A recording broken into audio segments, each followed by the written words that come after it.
In this video, I'll guide you through how to check the Python version in Databricks. Whether you're a seasoned data scientist or just getting started with Databricks, knowing the exact version of Python you're working with is crucial for ensuring compatibility with your scripts and libraries. So, let's dive right into it. First, you'll want to open any Databricks notebook. If you're already familiar with Databricks, you know that notebooks are a great way to organize your code and visualize your data. If you're new, don't worry, just navigate to your Databricks workspace and either open an existing notebook or create a new one. Once you have your notebook ready, we're going to move to the next step.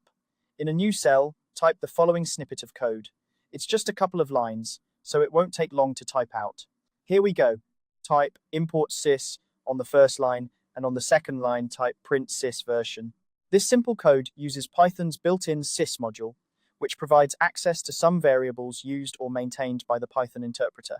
By calling sys.version, you're essentially asking Python to tell you its current version.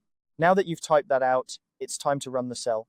To do this, you can either click the Run button that appears on the left side of the cell, or you can simply hit Shift and Enter on your keyboard. This action will execute the code and provide you with the output directly below the cell. The output will display the exact version number of Python that is running in your Databricks environment.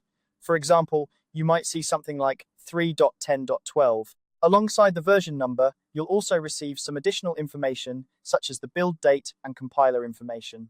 This can be particularly useful if you're troubleshooting or need to provide detailed environment specifications for a project. And there you have it. This is the simplest way to check your Python version in Databricks. Always remember that knowing your Python version is essential, especially when working with various libraries that may have different version requirements. If you're managing multiple projects, keeping track of your Python environment can save you a lot of headaches down the line.